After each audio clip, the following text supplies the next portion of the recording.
Apple tahun kemarin ngeluarin HP mereka yang mereka bilang budget iPhone, yang namanya tuh iPhone XR. Tapi saat HP itu keluar, itu banyak yang mengkritik si iPhone XR. Kira-kira iPhone XR tuh seburuk yang orang bilang? Yuk langsung aja kita ke reviewnya.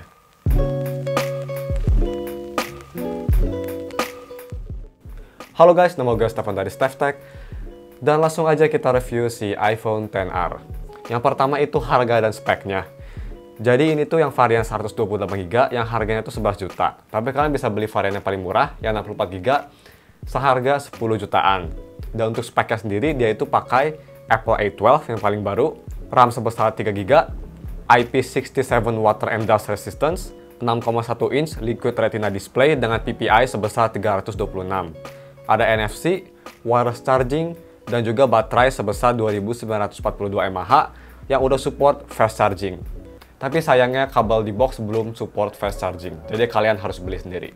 Oke, dan untuk desain dan displaynya, dia itu build depan dan build belakangnya itu terbuat dari kaca yang sudah scratch resistance. Dan untuk desainnya sendiri ini tuh mirip banget sama iPhone 8, tapi kayak digedein gitu. Jadi bisa kita lihat, apalagi ini di bagian belakang, karena dia itu cuma punya satu kamera, desainnya tuh mirip banget sama iPhone 8. Tapi ya untuk si feelingnya sendiri, buildnya itu premium yang pastinya. Dan varian yang gue beli yang warna merah ini cakep banget, gue suka banget sama warna merahnya. Dan kalau misalnya ke depan, dia itu ada Face ID yang lumayan cepat dan yang pastinya dibanding Face ID HP-HP Android lainnya, lebih secure dan lebih akurat. Dan mumpung kita lagi ke depan, kita ngomongin layarnya.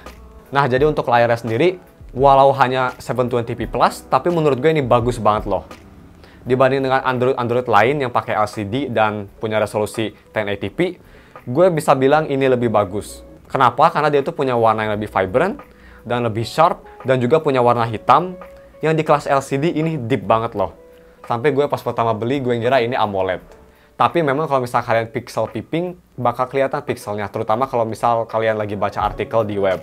Dan untuk si brightness-nya sendiri, dia itu bisa mencapai 600 nits, sama kayak si iPhone XS dan XS Max. Jadi visibility di bawah sinar matahari itu nggak ada masalah sama sekali. Dan untuk HP ini ada masalah touch delay atau enggaknya, yang pastinya ini nggak ada masalah touch delay sama sekali. Karena memang dari dulu HP Apple tuh nggak punya masalah-masalah kayak touch delay kayak gitu. Dan juga karena ini dibantu oleh 120Hz touch sensing, jadi touch sensitivity lebih responsif dan lebih snappy. Selanjutnya untuk audionya. Yang pertama kita bahas dulu audio via headphone jack-nya. Atau lebih tepatnya via Lightning to 3.5mm headphone jack. Karena dia itu nggak ada headphone jack.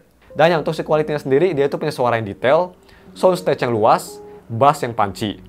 Dan untuk si sound signature-nya ini tuh cenderung ke warm. Jadi lebih ke bassy. Dan untuk si speakernya dia itu pakai setup stereo speaker, jadi di bawah sama di earpiece. Dan untuk speakernya sendiri ini dibanding sama iPhone 8 yang tahun lalu, ini lumayan improve. Si kualitas suaranya tuh lebih bagus yang pastinya, dan juga punya suara yang lebih luas, lebih rich, dan untuk si sound signature-nya lebih ke netral. Tapi ya guys, untuk lebih detailnya, ini dia speaker testnya.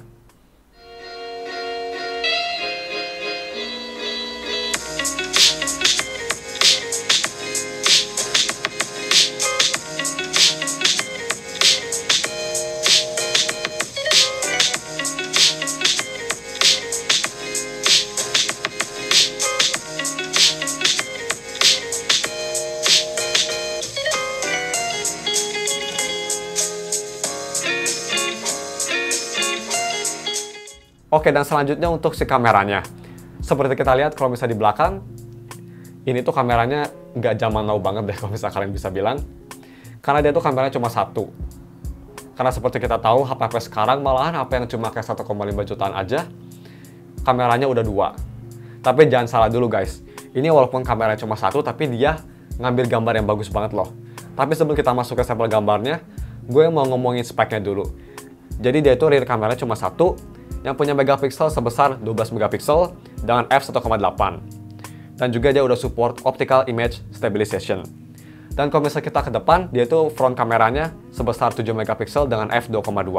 Jadi ya seperti kita lihat, memang kalau misal di spek itu angka-angkanya kelihatannya tuh kecil banget, dan kalau misal orang yang nggak tahu ngiranya ini HP jelek banget buat foto. Tapi jangan salah guys, gue udah coba buat foto, dan untuk kualitas gambarnya sendiri, walau kamera cuma satu, tapi ini bagus banget loh. Gambar yang diambil tuh sharp, vibrant, dan karena ada bantuan Smart HDR, jadi dynamic range-nya tuh benar-benar bagus dan juga natural. Dan satu hal lagi juga untuk gambar low light-nya tuh surprisingly bagus banget walaupun cuma f1.8. Dengan noise yang sedikit dan minim, walaupun gambarnya tuh masih sedikit gelap karena seperti yang tadi gue bilang, si bukaannya tuh cuma f1.8. Dan satu lagi untuk portraitnya. Ini juga yang bikin gue kaget. Yang menurut gue sendiri personal, portraitnya tuh lebih bagus daripada iPhone XS. Kenapa?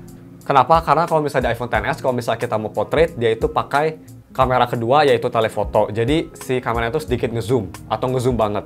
Tapi karena di iPhone XS cuma satu kameranya, jadi dia tetap pakai si wide angle yang bikin kalau misalnya kalian ngambil gambar portrait itu lebih luas dan lebih sinematik. Tapi yang pastinya untuk si pemotongan gambarnya tuh nggak sebagus iPhone XS.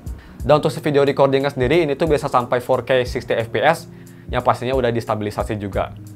Dan untuk sampel videonya sendiri, ini dia sampel video 4K 60 fps. Check it out guys.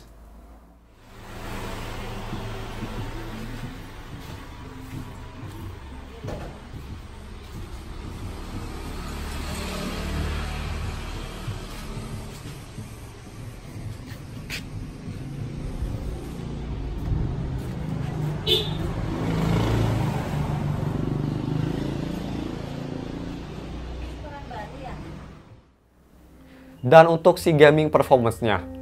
Nah, jadi ini tuh HP pakai prosesor Apple A12.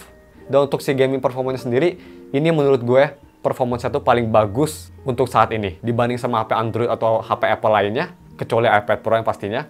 Apple A12 tuh ini chipset terbaik untuk gaming saat ini. Main game apapun di App Store tuh, experience-nya tuh smooth banget dengan 60 fps yang stabil.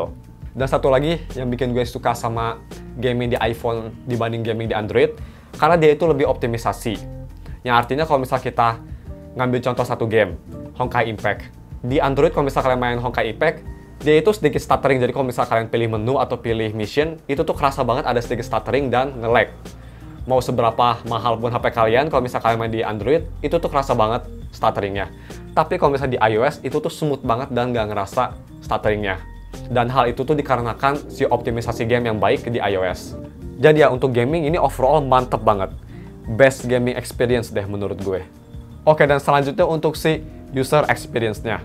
Nah, jadi untuk si iOS-nya, iPhone XR tuh udah running iOS paling baru yaitu 12,2.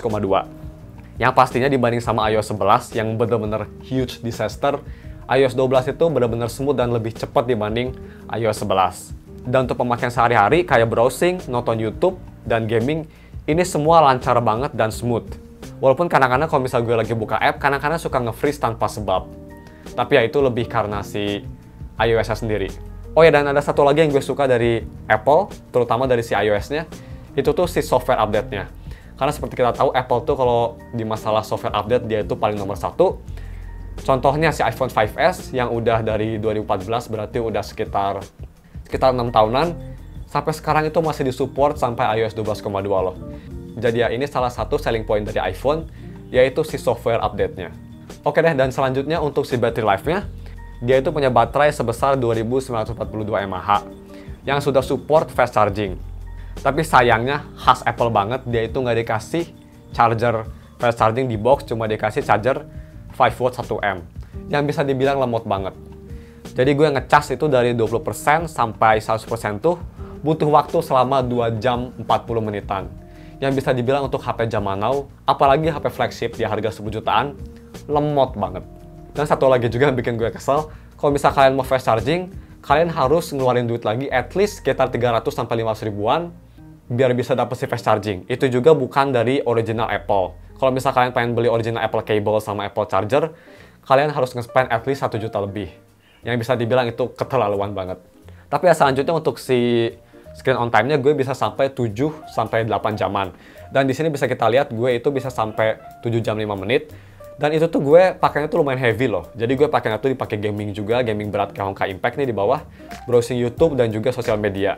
Tapi kalau misalkan pakainya tuh light atau medium, gue bisa jamin ini HP bisa tahan 1 sampai 2 harian. Jadi ya menurut gue ini untuk battery life-nya, iPhone XR itu punya battery life terbaik yang ada di iPhone lineup. Malahan kalau misal dibandingin sama Android device kayak Pocophone F1, gue bisa bilang ini battery life-nya lebih baik daripada si Pocophone F1. Cuma yang bikin nyebelin itu si charging speed-nya. Lemot banget. Tapi ya guys, untuk si konklusinya, overall walau banyak orang yang ngecaci maki tentang displaynya si iPhone XR, Tapi menurut gue ini masih worth it. Karena dia tuh punya build quality yang premium, Face ID yang secure banget, kamera yang walaupun cuma satu tapi gambar yang diambil tuh bagus banget dibanding HP-HP lain yang punya kamera 3, dan juga punya chipset yang paling cepat di HP untuk saat ini. Cuma memang kelemahannya tuh dia ada 3. Yang pertama tuh dia masih pakai layar LCD, dan layar LCD-nya juga cuma 720p. Selain itu juga harganya tuh overpriced banget. Menurut gue ini, kalau misalnya si Apple ngasih harga 8 juta tuh ini worth it banget. Tapi ya karena ini Apple, pasti dia bakal ngasih harganya mahal banget. Dan yang terakhir, HP ini tuh menurut gue sedikit pelit. Selain layar yang dikasih cuma 720p, dia juga nggak dikasih dongle buat 3.5mm to Lightning. Jadi kalian harus beli sendiri yang harganya tuh sekitar 150 ribuan. Dan juga kalian harus beli fast charging chargernya sendiri, yang bisa sampai 1 jutaan. Tapi guys, kalau misal kalian gak peduli sama kelemahan-kelemahan yang tadi gue bilang, gue rekomen banget si iPhone XR ini. Terutama buat kalian yang suka gaming dan pengen punya HP dengan battery life yang tahan lama. Ini menurut gue iPhone XR worth it banget. Tapi ya guys, mungkin cuma segitu aja videonya. Mohon maaf kalau misalnya ada kesalahan atau ada fitur-fitur yang kelewat. Jangan lupa like dan subs. Thanks for watching. We'll see you in another video. Bye.